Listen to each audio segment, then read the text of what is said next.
Hello, everyone, and welcome to another exciting version of Chip Talks Health. Today, we're going to talk about aging and reverse aging. What if you could live to be 300, 400, 500 years old and look like you were 30 or 35? That might not be as far-fetched as you guys might think. Let's break this down a little bit and talk it through. So, what if aging isn't inevitable? What if your body was built to regenerate indefinitely? And that certainly looks like the case. Every single cell, every single structure, every single system inside of you regenerates. And God is a perfect engineer, if you will, meaning that every cell that you make is perfect. Perfect. So you are constantly in a state of regenerating organs, systems, bones, your immune system, every cell inside of you, with perfect cells. Okay. So why do we age? Again, we should be this perfect healing machine that always strives toward perfect. Well, it's really because of, in our minds, aging is a dysfunction of input. It's not really a function of time. So we age because we don't understand this vehicle and our function, and because we don't understand the inputs. And by the inputs that we're using, we're just degenerating this thing, this vehicle, and degenerating it over the course of a period of years. But it's not, the degeneration really isn't a function of time. It's a function of behavior, of what we're doing to ourselves. So in today's episode, we're going to talk about cultural things, biological evidence, and kind of a practical roadmap of what we can do to potentially look at aging in a little different way and also begin to reverse age ourselves. And I'll give you a personal story. I'll give you the personal story at the end of all this, so I'll do that. But it's kind of a fun and interesting personal story. So over the years, and this was interesting to me. So I thought, well, I'm a digger, I'm a researcher. I'm always trying to kind of ferret out ideas, and I've got a unique way of looking at things, let's say. And so I'm able to, for some reason, be able to kind of get to the bottom of things. Just because I don't really suspend my disbelief. And so anyway, it's a gift. I love it. But it also, causes me to go down some wacky rabbit holes, let's say, at times. But I decided to begin to look at aging. And this was a long time ago. This was maybe 10 years ago. But I decided to look at aging as a thing. And would there be evidence that we live longer? And there certainly is. You can go to the Bible, you can go to Sumerians, you can go to like Hindu yogis live a long time. There was a guy in China that, was documented to have lived over 300 years. The Greeks lived apparently a long time. But ancient Egypt is really the place where you go back and you say, well, those people, they had herbalism figured out. They had a religion figured out. They lived in a very advanced society. But when you go dig up Egyptians, they're all 30 to 35 years old. I mean, it looks like they literally all died between 30 and 35, or at least the mummies and let's say the wealthier class of Egyptians that are preserved. And again, how does that make sense? They had all this advanced knowledge of everything, maybe even more knowledge than we have now. It might not have been as, let's say, modernized as we think about it now, but they have the knowledge. They certainly had a lot of knowledge, let's say, about human function, human health. So why did they die at 30 or 35? Well, it recently occurred to me that maybe they didn't. Maybe they just physically look like they're 30 to 35. So when we're digging up their bones and things like that, again, everything looks like it's 30 to 35. But their age, their chronological age, may have been way, way more advanced. And it turns out that that's a viable theory.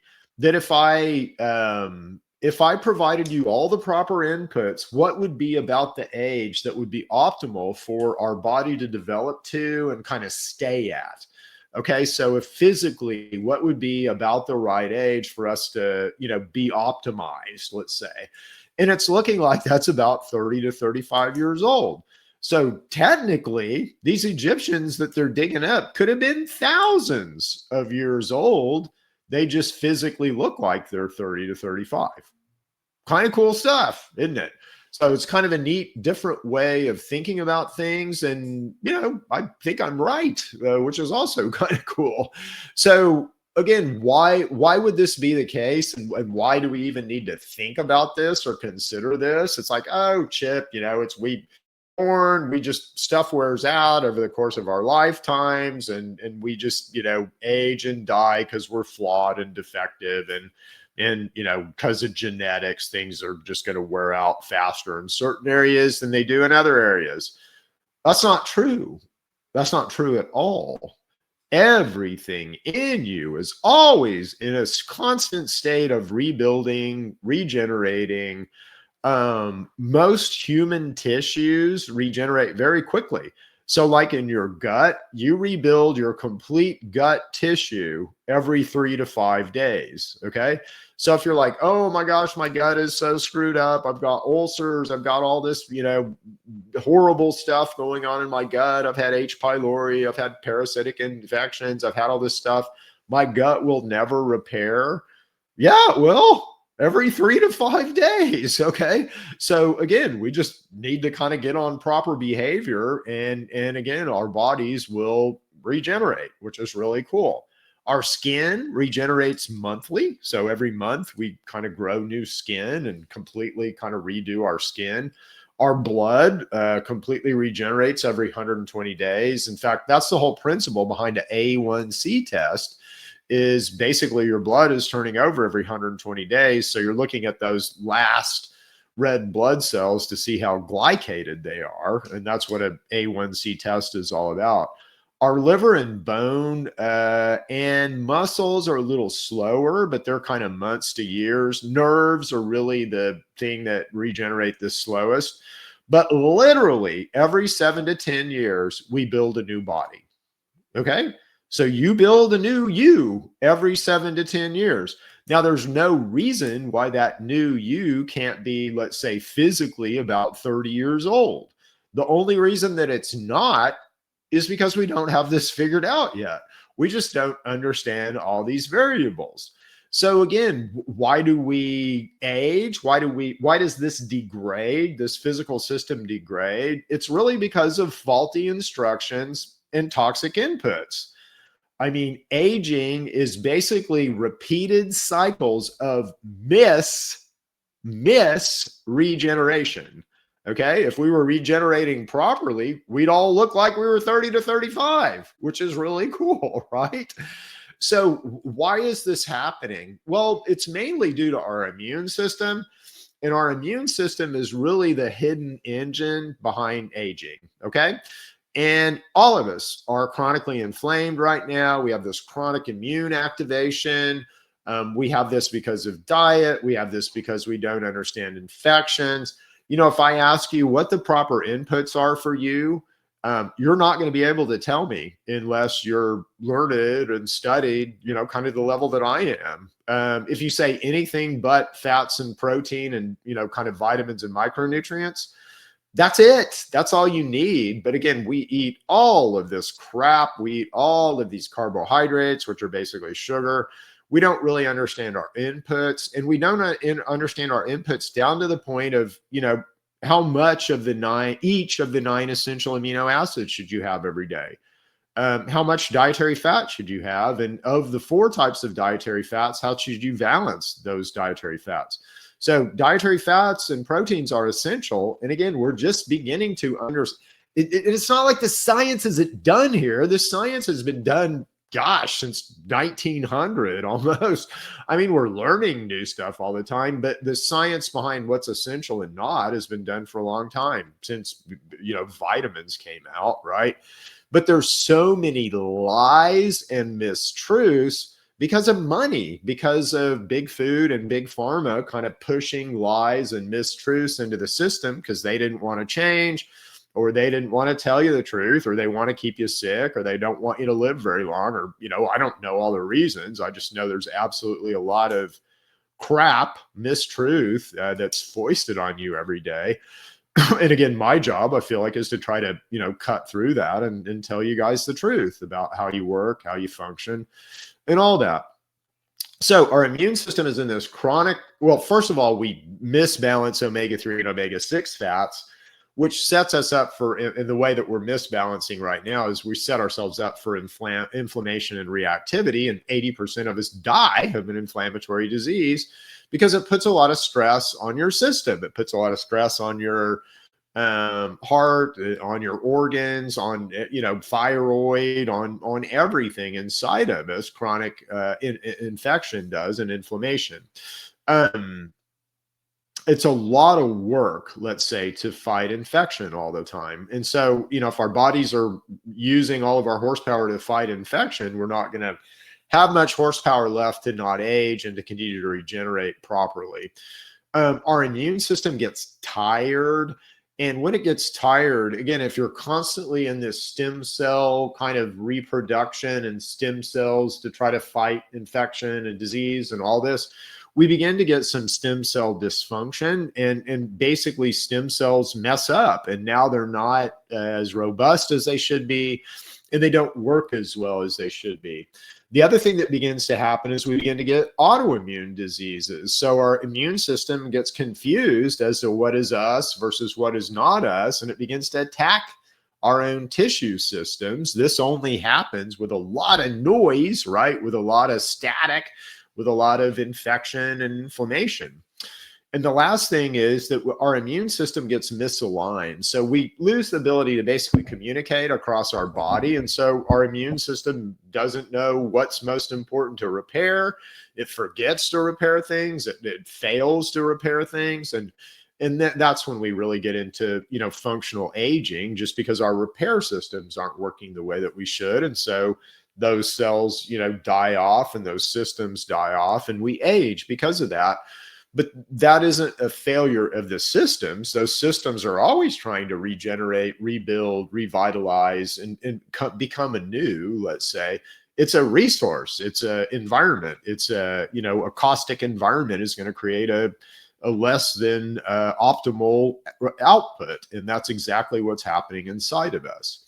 So diet is a big signal into all this. So absolutely what we are eating right now is contributing to our aging. If we had our inputs more properly figured out, we wouldn't age as fast, and we would be more regenerative. So in particular, omega-6s, this is just a huge problem. Omega-6s are essential, so we need omega-6s, but we need them balanced with omega-3s. And right now we are vastly over consuming omega-6s over omega-3s. And there's many diseases and pathologies and things, certainly just any inflammation, all starts at that genesis. We've done a lot of podcasts on omega-3 and omega-6. And so you might want to go back and look at some podcasts and re-listen to some of those podcasts. But absolutely, the omega-6 overconsumption over omega-3 is a huge part of why we age and why we continue to get sicker. I mean, this problem is worse, and our kids are way sicker than we were when we were kids. And that's not a good sign for our society. And, if we don't do something here, we're going to age out of ourselves. We're going to basically could go extinct in the way that we're headed. We certainly will reduce our lifespan greatly. So constant carbs, again, are carbs essential? Do you need to eat carbohydrates? No, you don't need them. You don't need them. You don't need carbohydrates. So all the crap about eat your vegetables, wrong. Oh, all the crap about fruits being so helpful and all that, wrong. Oh, are there good things about vegetables and fruits? Yes, some, but they're not essential. You don't need them. And think about how many carbohydrates we have in our diet right now. And this is non-essential stuff. This is stuff that doesn't produce the right basically outputs in you. It produces lesser outputs. It forces us to run on glucose, which is not optimal for our system and will absolutely cause aging. Okay. Our protein and micronutrient deficiencies. So most of us are deficient certainly in micronutrients, meaning, vitamins and metals. Hardly any of us supplement with any metals, and most of us do not supplement with B and C vitamins. Those would be the most important because they're water soluble. You don't store them and you pee them out every day. So if you're not getting all your B's and C's every day, your cells are not going to do what they're supposed to do. And that could be, prevent you from aging. So without the proper amounts of protein and micronutrients, our cells can't do their work. And that means a heart cell, that means a kidney cell, that means a liver cell, that means a gut cell. And if cells can't do their work, then they're not efficient. And again, they're just not as functional as they could be.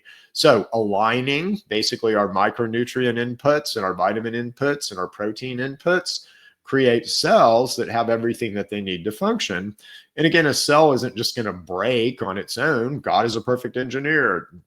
God doesn't say, hey, Chip, I think I'll have all your cells break today.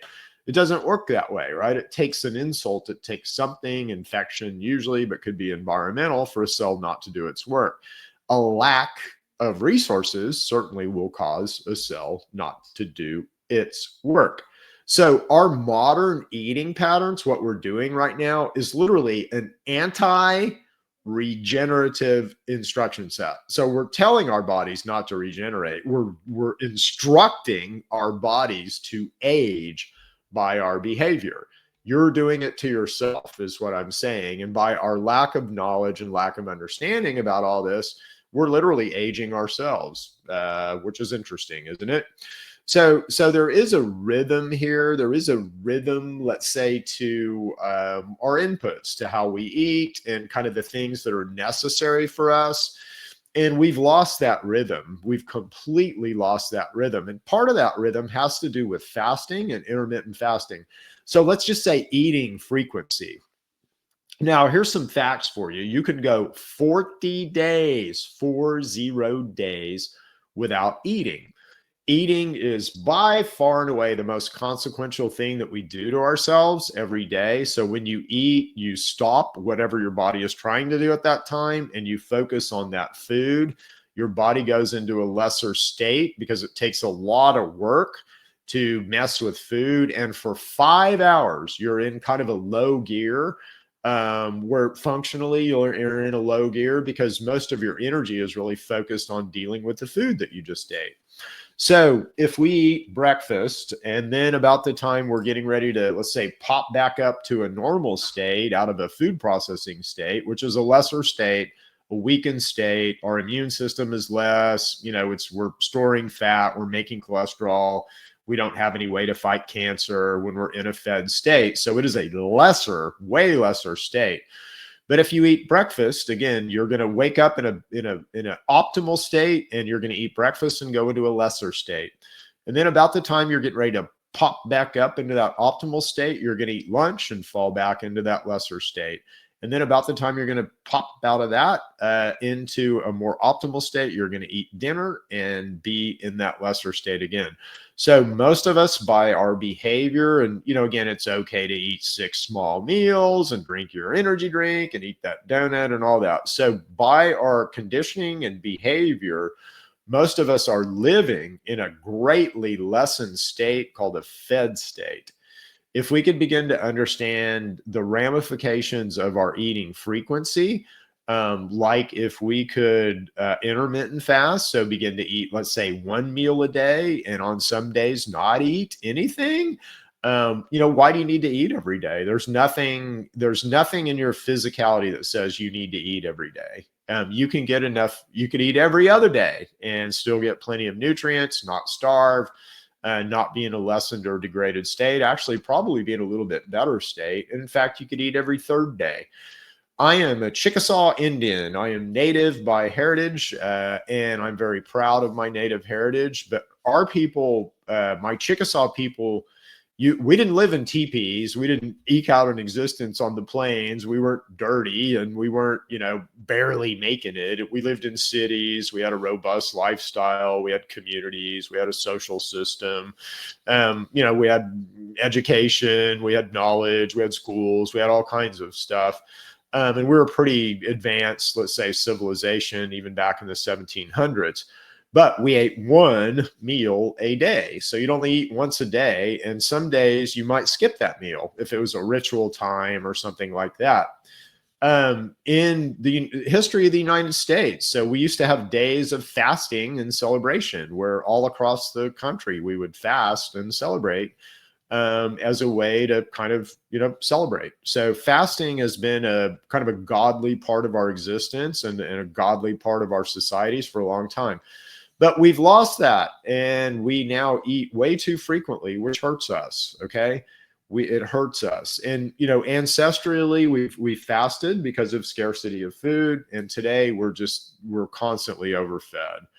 The endocannabinoid system is something that is our master regulator of all of these systems, all of these processes. So what regulates metabolism, what regulates immunity, what regulates circadian rhythm.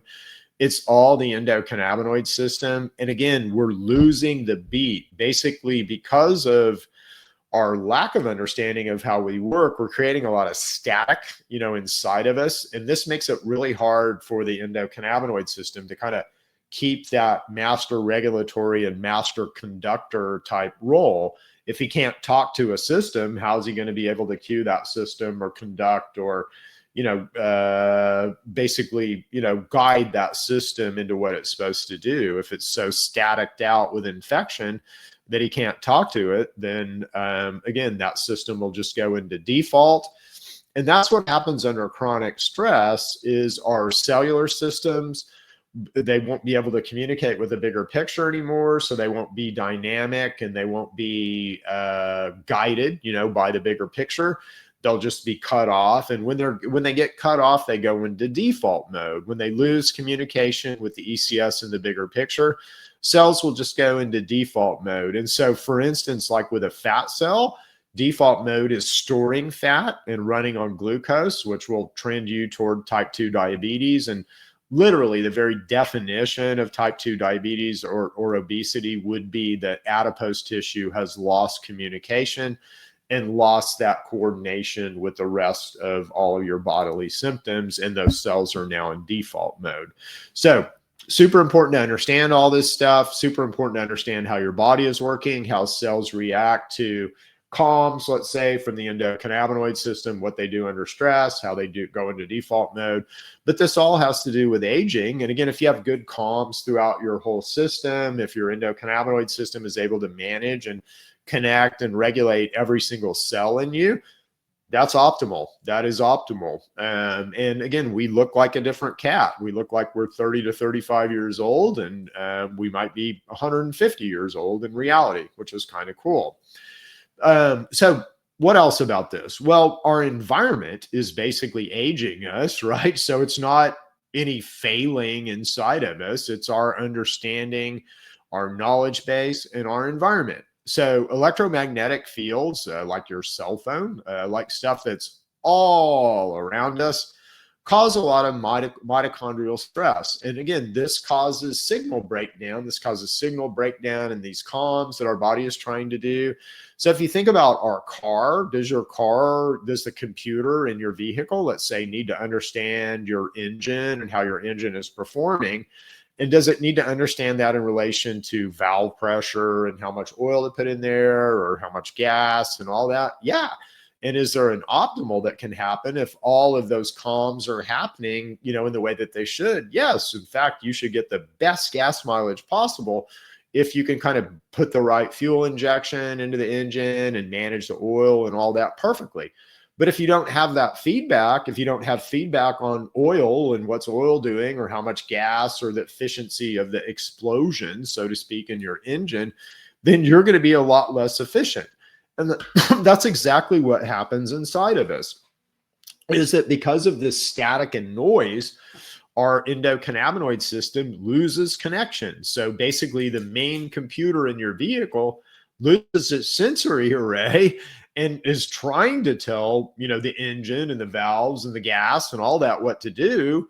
But because there's so much static, it can't. And so those particular systems just go into default mode. Okay. And that's what's happening inside of us, most of us right now. The other thing that's happening environmentally is we all deal with a lot of blue light. So I'm dealing with blue light right now, talking to this computer screen. We all get on our phones a lot. And blue light is something that is generated by the sun. It's also can be generated by frequency, diggy, diggy, diggy, diggy. And that's what's happening with this device I'm talking to you on, or our phones or anything like that. But blue light comes from the sun as well. And blue light will key you and your body into certain circadian rhythms. So the bluer the light, the stronger the sun, the more active the sun is. And it means it's kind of the middle of the day. So your body begins to do things that you would do in the middle of the day versus things that you might do at night. So if you're using a lot of blue light at night, you're basically telling your body, hey, it's 10 a.m. It's time to wake up and get, to work in and basically, get going.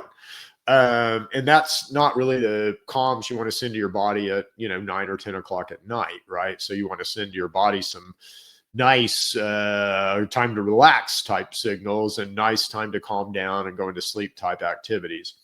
The other thing that we have a lot of in our environment right now are endocrine disruptors. So BPA, which is a type of plastic, is a huge endocrine hormone disruptor. We've got a lot of chemicals, in our system, in our chemical supply system, house cleaning, things like that are hormone and endocrine disruptors. And these hurt us. They, cause us, let's say, to age. They cause us to physically age because they create stress. All right. So we are aging due to disrupted information, basically poor environment, poor inputs, not anything that's wrong with us, or not because we're genetically flawed, or not because we're decaying in some manner.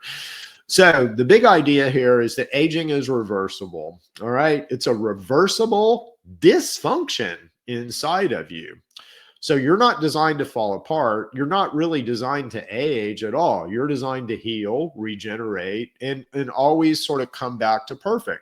So again, when a system is regenerating itself, it's regenerating itself in a perfect way. If that system is subject to stress, those new cells will be subject to the same stress the old cells were. And that's going to appear like aging, but that's not aging. That's stress affecting cells, okay? And that stress might come from environment, and that stress might come from infection. And for most of us, it comes from infection because, again, we don't understand how to work our immune system. We don't understand how to keep our shields up. We don't understand how to create power in our immune system to protect ourselves. So we're literally wide open to infection. And infection causes, let's say, more stress on our cells, more stress on our systems, which causes us basically to age. But this is reversible. You're not designed to fall apart. Again, God's a perfect engineer. Every single cell, every pathway inside of you is capable of renewing. I don't care how old or sick you are. That is a fact. Aging is misalignment of systems, not an expiration of time. So if systems are misaligned, if inputs are misaligned, then those systems won't be optimal. And that's going to look to us like aging. Time has nothing to do with that at all. 0, 0, 0. So realignment can restore regenerative capacity at any age, at any status. And again, would there be a too far gone or too old? Likely. But every 7 years we turn over. So I would say if you got 7 years left in you, you can regenerate and you can begin to benefit, let's say, from some of this thinking or some of these processes. All right. So how do we do this? How do we start doing this? Well, first of all, we're going to have a bundle in TrueMedX that I'll talk about in just a second that will support this. So that will basically support everything that we're doing here. And we're going to call it the Anti-Aging Bundle. So be sure and look out for the Anti-Aging Bundle at TrueMedX. because we want to support you in this journey. And interestingly, it'll be stuff that has to do with digestive. It will be some of these inputs that we're missing, but stomach acid inputs and watch your environment are going to be kind of the big things, and watch your behavior. So the biggest thing that I could ever tell you is fasting, and intermittent fasting in particular. So what intermittent fasting means is just eating in a window.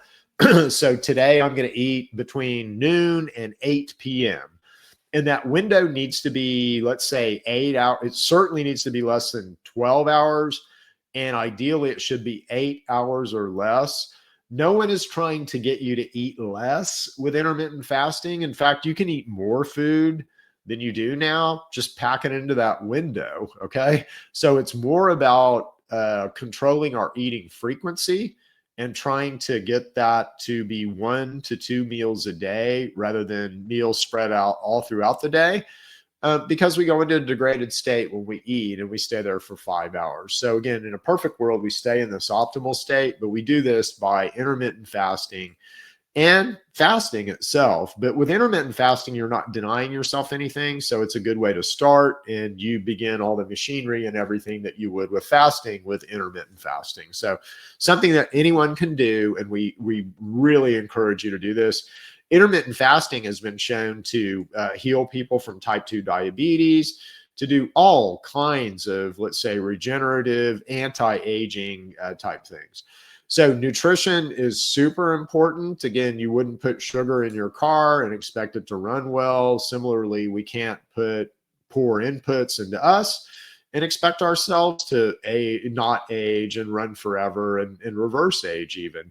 So we have to understand this from the basically input level. So what are the most important things that we eat every day? What are essential? So again, high fat, high protein diet is super essential for us. Low carbs, nutrient dense, and we need to watch the omega-6s right now in our diet. So we really need to balance omega-3 and omega-6. We need to support our endocannabinoid system. And we do that with omega-3 and omega-6 fats. We're getting plenty of omega-6 right now. So we need more omega-3 fats in our diet.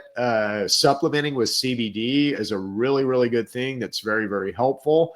Or supplementing with things like beta-caryophyllene, getting out in the sun, understanding the importance of breathing, of how you breathe and when you breathe, and oxygen, and how that's fueling your mitochondria, and how you can gain some additional energy and some additional healing and all that through breath work. We really need to clear infections. And so that's why it's really important what we're doing here at Neighborly Wellness is we have a way, it's informational, it's not diagnostic, to identify infections. That really helps us get a jump on being able to help you with those infections. So with this device, we're able to informationally see whether you have a parasite or helminth infection, H. pylori infection, a viral infection, or some kind of gut pathogen overgrowth. And through that, we're able to very quickly begin to understand what you might be missing in your diet, in your behavior, in your supplement package, to be able to allow that to happen. And then we can counsel you and basically supplement you into a healthier immune system and better ways to defend yourself. But we all need to go through this exercise. All of us are infected. I don't care how healthy you think you are. I mean, I'm infected all the time. And again, I know it's because I don't have all of this quite figured out. I don't really fully understand yet how to fully work my immune system, but we're getting there. And we learn stuff every day that's important. Things like stomach acid, the importance of stomach acid and how important that is and how you defend yourself. So, and we talk about that on this show and on shows like it. When I get asked to go on other podcasts, I'm talking about this stuff. So there's plenty of info in Chip Paul world out here to, if you want to drill down deeper into any of this stuff. The other thing that we need to do is begin to detox our environment. So electromagnetic frequency, cell phones, 5G, all that. Most of us, some of us still are drinking city water. I would not encourage you to do that. If you are going to drink city water, you need to boil it. You need to kind of disinfect it first. Cindy and I drink distilled water. It does cost something, so there is a cost associated with it. And then we add back salt and iodine and things like that. We just put Celtic salt really in our water, and that provides some micronutrients and all that back into the water that should be there in the first place. It seems we do get infected. That, city water, let's say, is a good way to infect you with things, and it's a good way to move infections around. So if you can stay clear of city water, or if you are on city water, boil it. That will really help you in this situation. Avoid any kind of BPA type plastics, and their plastics are labeled, so you can look on the bottom of most plastics and see if it's a BPA or not, but avoid BPA type plastics, and certainly don't store anything in BPA type plastics. But, if you're female, again, BPA is going to greatly increase your risk for breast cancer. So it's just not something that you want to be around. We need to reintroduce hormetic type stresses. So if you guys have seen these bariatric pressure tanks, that's a really good thing to do. Cold plunges is a really good thing to do. So cold, heat, breath holding, resistance training, things that stress your body are really good for your body, because our bodies function better when they're stressed. So if I can starve you, if I can get you cold, if I can put you under pressure, then that really helps your body, and your body will kind of come back from that a little bit more robustly than it went into those type exercises. So really good to do. Again, exercise is another really good thing to do. Just getting out in the sun for 20 minutes a day is a super good thing to do. The other thing to start doing is track your progress. Okay. So, track your blood pressure, track your cholesterol, track your, if you're my age, let's say, so if you're beginning to have your hair grow gray, or your eyes fail you, or your teeth fall out, begin to track all that stuff. Because here's an interesting thing, and this is my kind of closing personal story around this. So I haven't been to the dentist in a long time. Throughout my life, I've smoked cigarettes. I used to be a 2 or 3 premium cigar smoker a day. I've drank alcohol. I've, eaten a bunch of sugar. I used to chew bubble gum every day, so I've done a lot of, let's say, horrible abuse, to my body, and also to my, teeth, my mouth over the years. And we've been so busy, let's say, over the last 5 or 6 years, that I just haven't gone to the dentist. Not really have any pain or anything like that, but I just haven't been. So I went to the dentist yesterday, and always for me, going to the dentist is a kind of a horrible beatdown experience. It's no matter how. I have a water pick. I brush my teeth all the time. I take really good care of my mouth, and I take really good care of my teeth. But every time I've been to the dentist in the past, it's just like, oh gosh, you really need to work on your mouth. We can tell that you really don't take good care of your mouth, and you need a water pick, and you've got all this, plaque at the level 5 level, and it's going to take 2 cleanings to get you cleaned out, and just on your gums are receding, just this all horrible long list of horrible stuff that was going on in my mouth, right? Well, again, I just turned 65 years old, so this shouldn't happen. If aging is the thing, my mouth should get worse, not better, right? Because I'm aging, and it should get worse from the baseline that was set the last time I went to the dentist. Well, I go to the dentist this time, and they're like, wow, you need some work done. I mean, I need some basically implants, but your teeth are generally very healthy. Your gums are healthy. It looks like you take good care of them. What do you do? And they started really asking me, well, do you smoke? And I don't. I smoke cannabis, but that's it. I don't smoke cigarettes anymore. They're like, oh yeah, nicotine can really inflame stuff. Do you drink anymore? No, I don't drink anymore. So they start going through all these questions. But my mouth at 65 was healthier than it's ever been. So explain that one. Now, here's another one for you. And again, I don't want to kind of make this about me, but I'm just giving you some examples. To me, if God is a perfect engineer, why do our teeth, our hair, and our eyes go bad before we do? That's, poor engineering, and God is a perfect engineer. So there has to be more to that story. And about, 5, 6, 7 years ago, I began to realize, hey, my hair went gray when I was 25. So my hair has been gray for a long time. But I began to realize that my hair was kind of falling out. It was thinning, through the middle here. And that was like, that bothered me. I mean, I don't want my hair to thin. I like my hair. I want to grow nice, robust hair for a long, long time. So I began to study hair and hair growth and what might cause, thinning hair to fall out over time. And it's, again, not cells. Your cells are built to go forever. Your cells are really built to continue to always produce pigmented hair. Okay. So your cells are capable of always, it doesn't matter what age you are, producing a nice, black, brown, red, blonde hair that you used to produce when you were 20. Okay. So there's nothing stopping I don't care how old you are or how diseased you are, those cells can do that. They're capable of doing that.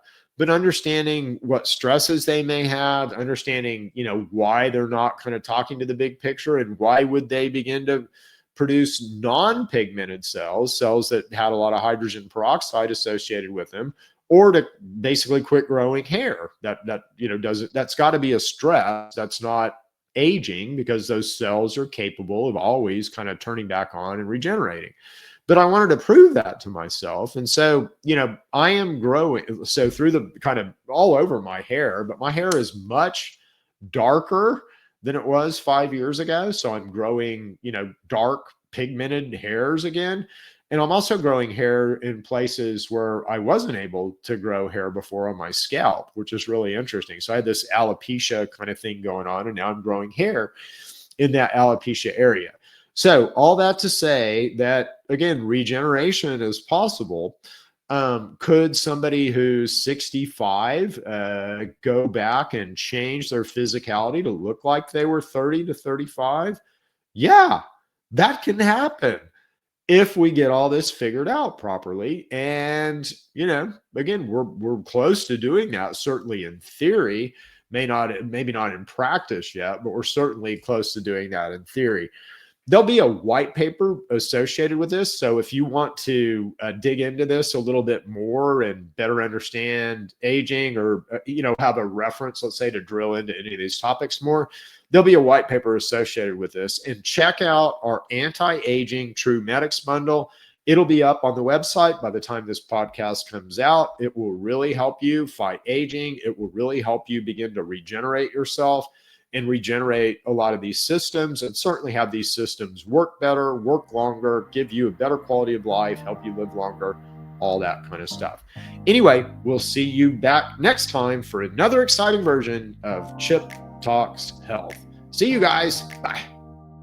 If aging is just dysfunction, not destiny, then we've got to start with the fundamentals. That's why I created the Anti-Aging Bundle, a targeted 4-part system designed to support regeneration from the cellular level up. You get omega-3 to restore balance to your inflammatory pathway and correct your omega-6 overload, Mito for deep mitochondrial support, the engines that fuel your energy, longevity, and repair, multivitamin, it's a comprehensive multivitamin and metals to give your body the core nutrients it needs to build and thrive. And lastly, digest, because none of it matters if you can't absorb what you eat. This isn't just another supplement routine. It's your body's foundational toolkit for reversing dysfunction, reclaiming energy, and aging on purpose. Go to www.truemedx.com and check out the Anti-Aging Bundle today. Your cells will thank you.